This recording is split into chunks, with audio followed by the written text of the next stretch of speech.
मीनाक्षी, पहले डॉक्टर को तुम्हारी फाइल दिखानी होगी, उसके बाद ही वो तुम्हारा इलाज शुरू कर पाएंगे। तुम मुझे बता दो, मैं देख लेती हूँ। कहाँ है फाइल? हाँ बेननी, बता। बाबू, सर बहुत दुख रहा है बाबू। फाइल वाइल मारे को याद को नहीं आ रही, याद को नहीं आ रही, मेरा सर चकरा रहा है। कोई बात को नहीं बेननी, तू आराम से लेटी रहे। हाँ, मैं थारे माथे में तेल की मालिश कर दूं। मैं तेल गरम कर ले आऊं। आराम कर, लेटी रहे, मैं अब आ रहा हूं। हाँ? मीनाक्षी, तुम परेशान मत हो, मैं तुम्हारे लिए जूस लेकर आती हूँ, उसे थोड़ी ताकत मिलेगी तुम्हें।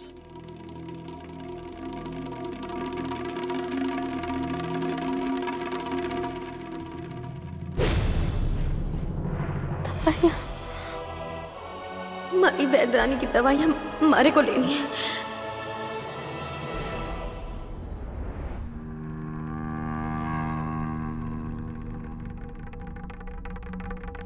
जी बस 2 मिनट रुकिए।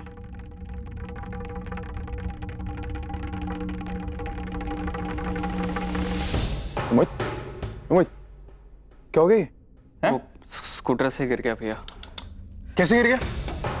पता नहीं, आराम से ही चला रहा था तो अचानक से। अरे भाभा देखो, हाथ पे लगी इतनी। अरे ये क्या हो गया चोर? हाँ? बाबा वो दवाइयां लेके लौट रहा था तो स्कूटर फिसल गया।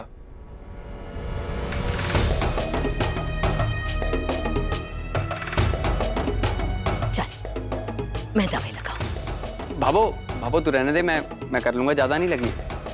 चतुरी, एक काम कर, तू ये तेल ले और मीना बिन्नी के माथे पर तेल मालिश करा ले। जी भाभो, मैं जाती हूँ। पहले भाभी की तबीयत खराब होगी और अब भैया का एक्सीडेंट होगा। भाभो, ये सब यूं ही नहीं हो रहा। आपको याद है ना कि स्वामी जी ने क्या कहा था? इस घर में अब सब अशुभ ही होगा।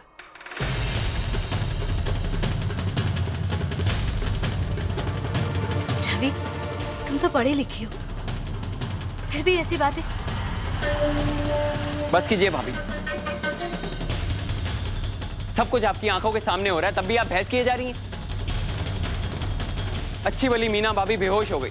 मैं आज तक कभी स्कूटर से नहीं गिरा, दिन रात स्कूटर चलाता हूं, लेकिन आज खाली सड़क पे स्कूटर फिसल गया। और सुनना चाहती हैं आप?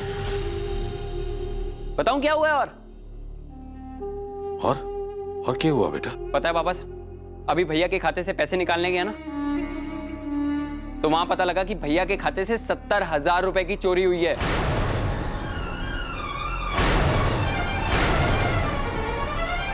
70,000? हे मारा राम जी। इनाम की राशि मिलने के बाद जब भैया का खाता खुला था, तब से लेके आज तक भैया ने एक पैसा नहीं निकाला है अकाउंट से। मगर आपके खाते से आज 10-10 हजार करके 70,000 रुपए निकाले गए हैं। 70,000 रुपए? हे मारा राम जी, अभी स्वामी जी को श्राप दिए हुए थोड़ी देर हुई है और एक के बाद एक एक मुसीबत आ खड़ी हो रही है।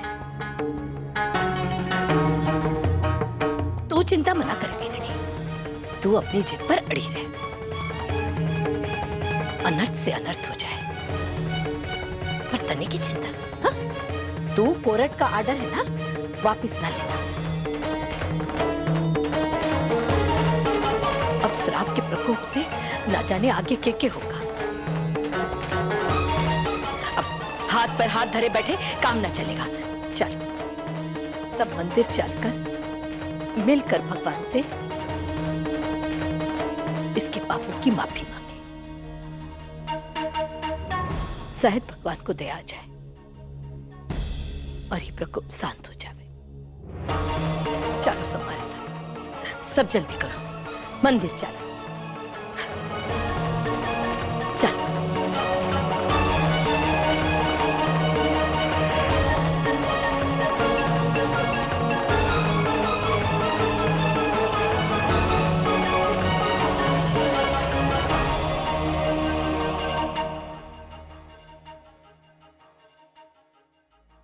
मीनाक्षी का बेहोश होकर गिरना और मोहित का स्कूटर से गिरना और खाते में से 70,000 रुपये चले जाना, ये कोई संजोग की बात नहीं है संध्या जी, और ना ही भगवान का कोई प्रकोप है। ऐसे कैसे हो सकता है संध्या जी? सही कहा सूरज जी आपने, ऐसा कुछ भी नहीं है। इन सब के पीछे जरूर कोई वजह है, लेकिन अलग अलग, जो आज हमें नहीं पता। लेकिन इतना जरूर पता है कि वो वजह चाहे जो भी हो, लेकिन ईश्वर का प्रकोप जैसी कोई बात नहीं है। सच कहूं संध्या जी, अगर आज हमें स्वामी जी की सच्चाई ना पता होती तो शायद मैं एक पल के लिए मान भी लेता कि ये जो कुछ भी हो रहा है वो स्वामी जी के बोले ही हो रहा है। लेकिन जब सच्चाई हमारे सामने है संध्या जी, तो फिर ये सब क्यों?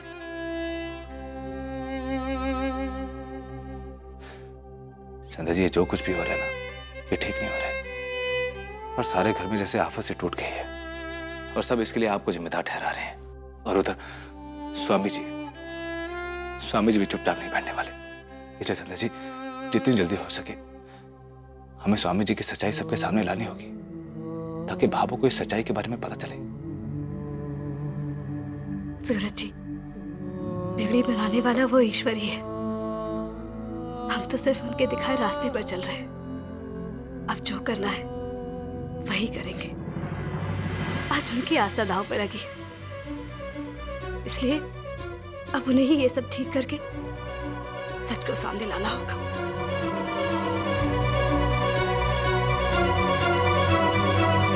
हे भगवान, ये प्रकोप जल्दी खत्म हो जाए इस घर से, मीना भाभी ठीक हो जाए तो 101 रुपए का प्रसाद चढ़ाऊंगी मैं। हाँ, अरे भाभी, आपको पानी चाहिए? मैं देती हूँ। अरे सारा तेल गिर गया।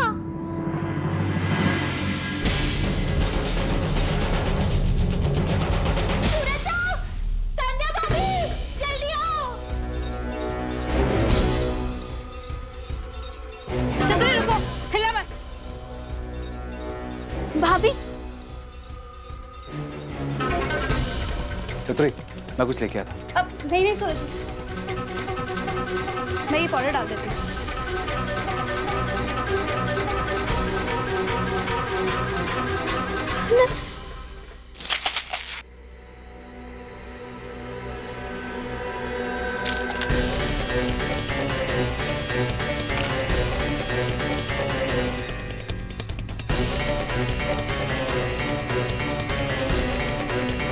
अरे ये क्या? मीनाक्षी, ये दवाइयाँ किसकी है? और वो भी इस पाउडर के डिब्बे में? ना कोई नाम, ना कोई एक्सपायरी डेट। ये दवाइयाँ ना पुरानी है। मैं हमारी साफ कर रही थी ना, तब निकली। सोचा पाउडर खाली डब्बे के साथ साथ इन्हें भी फेंक दूंगी, और उससे पहले भगवान का प्रकोप पड़ गया हमारे पर और मैं बीमार पड़ गई कि को ना पाई। कोई बात नहीं मीनाक्षी, मैं दुकान से भट्टी की राख लेके आता हूँ, वो डाल देते हैं। हाँ, रुको। जी मीनाक्षी, पुरानी ही सही, मगर फिर भी ये दवाइयाँ है किसकी? मैंने बाबा साहब को तो कभी ऐसी दवाइयाँ लेते नहीं देखा, और ना ही घर में कभी किसी को ऐसी दवाई खाते देखा।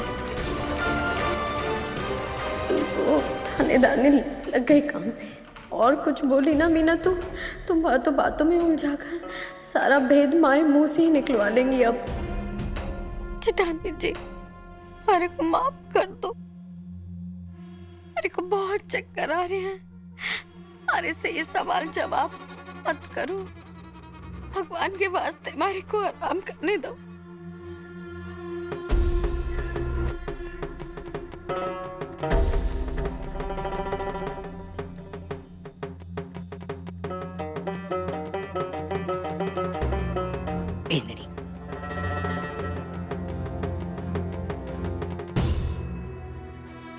भगवान की बबूती है,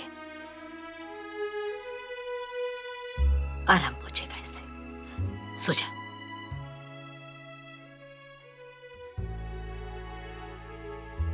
बीननी, अब के घर के एक आधे इंसान को ऊपर पहुंचा कर ही थारे थानेदारनी बनने का शौक पूरा होगा कि बीमार इंसान पर तो दया कर,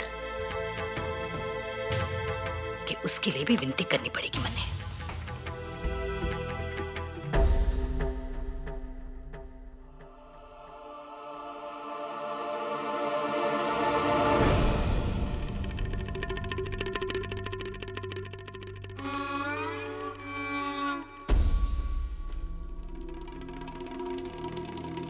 लाइए, मैं कर देती हूँ।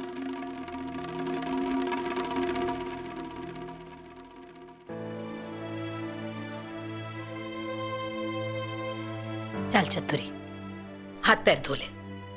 छोरा, थारी भाभी ने दवाई खिला दे। हाँ, हे मारा राम जी।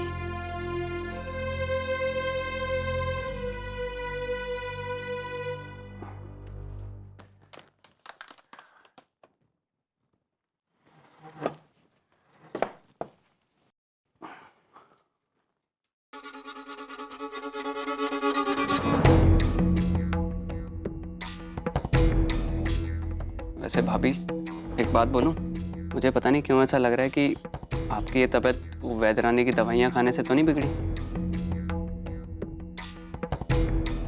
अभी मैं तो कहता हूँ कि डॉक्टर को सब सच सच बता दो, इससे पहले आपकी हालत और बिगड़ जाए। नहीं मोहित, ये बेकार के वहम है। हमारी तबीयत वैद्यरानी की दवाइयाँ खाने से नहीं, बल्कि भगवान के प्रकोप की वजह से हुई है। याद नहीं स्वामी जी ने क्या कहा कि अब इस घर में अशुभ ही होगा। पता नहीं, और अभी बेटे की जगह कहीं बेटी ना हो जाए। अभी आप दवाई ले लीजिए। हाँ।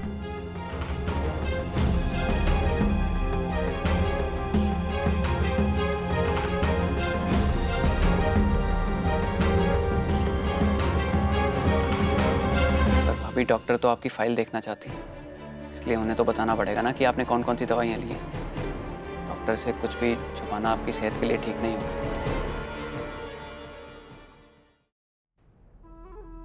ठीक है, तो फिर एक काम करो, अब जाके डॉक्टरनी को हमारी वैद्यरानी की गोलियों की बात बता दो। मैं भी भाभो को फिर बता दूंगी कि आप ईसाई धर्म की लड़की के चक्कर में पड़े हुए हो।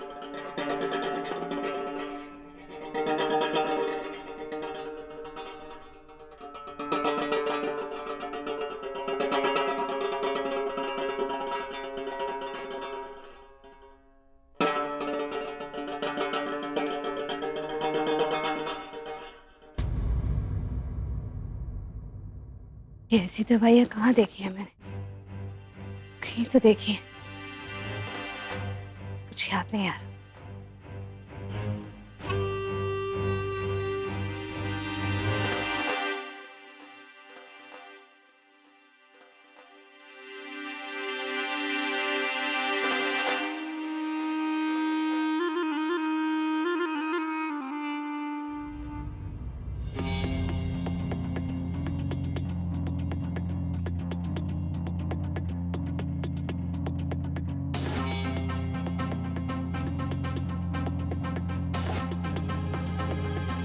हेलो, मेरा नाम संध्या राठी है। मेरे पति सूरज राठी का आपके बैंक में अकाउंट है, जिसका नंबर है 35690023।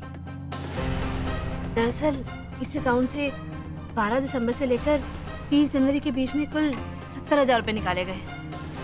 ये पैसे मेरे पति ने नहीं निकाले, किसी ने शायद चोरी किए हैं। अब सर, आपके बैंक के एटीएम में कैमरे तो रहते ही हैं, जिसमें ये रिकॉर्ड हुआ होगा कि ये पैसे किसने निकाले। मैं आपको डेट बता देती हूँ, आप प्लीज चेक कीजिए। 12 दिसंबर, फिर 20 दिसंबर, 25 दिसंबर, 28 दिसंबर, 5 जनवरी और आखिरी बार पैसे निकाले गए हैं 30 जनवरी को। मैं चाहती हूँ कि आप उस समय की सीसीटीवी कैमरा फुटेज हमें दे दें, या फिर पैसे निकालने वाले की फोटो भी मिल जाएगी तो बहुत हेल्प हो जाएगी। आपकी जितनी भी लीगल फॉर्मेलिटीज होंगी वो मैं पूरी कर दूंगी। जी मैडम, हम डिटेल्स निकाल के आपको बताते हैं। थैंक्स।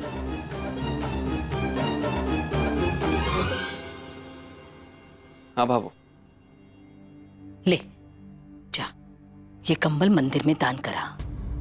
किसी ने परवाह हो ना हो, पर मन ने इस घर ने श्राप के प्रकोप से बचाना है। दान पुण्य करेंगे ना तो शायद किसी और के पाप का प्रकोप कम हो जाए, हमारी मीना बेननी की तबीयत ठीक हो जाए और उसका टाबर सही सलामत रहे। हमारी तो ठाकुर जी से यही विनती है। जा छोरा, मैं दे आता हूँ। जा।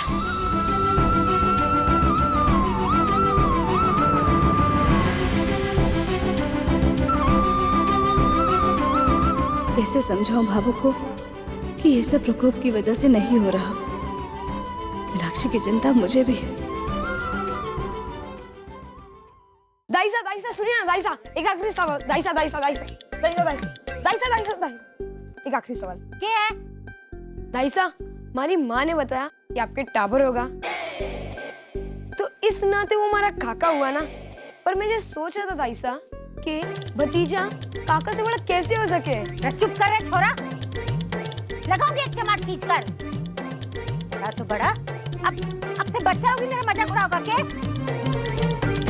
छोड़ो भतीजो बनने वालों, भागड़े से। ताईसा, टावर ने क्या डांट रही हो?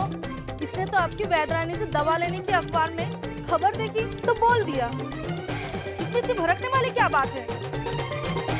नहीं, अगर शर्म आ रही थी तो पहले सोचना चाहिए था। चल।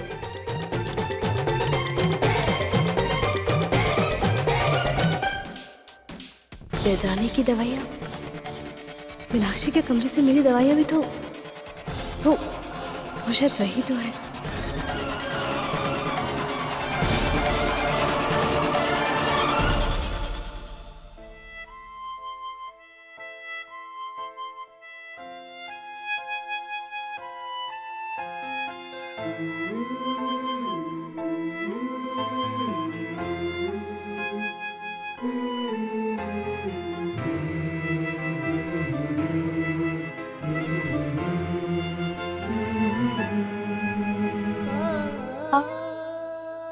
दुकान कैसी चल रही है? मैं भी कैसी पत्नी हूं ना, देख रहा होंगे। आपका साथ देना चाहिए मुझे। मैं हूं कि यहाँ आराम कर रही हूँ।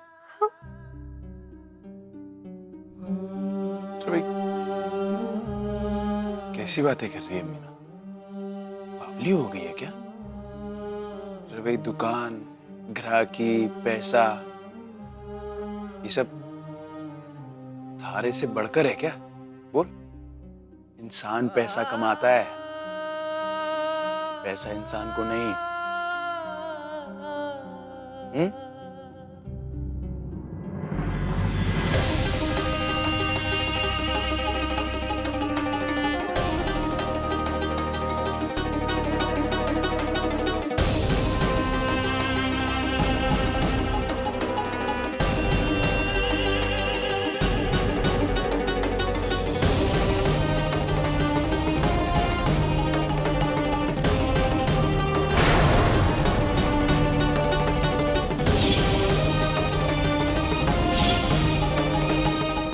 तो है ये।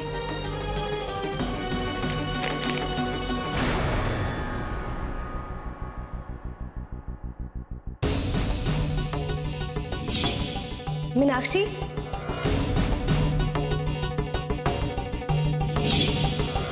कहीं मीनाक्षी भी तो ये वैदरानी वाली दवाइयाँ नहीं ले रही? मुझे पता कर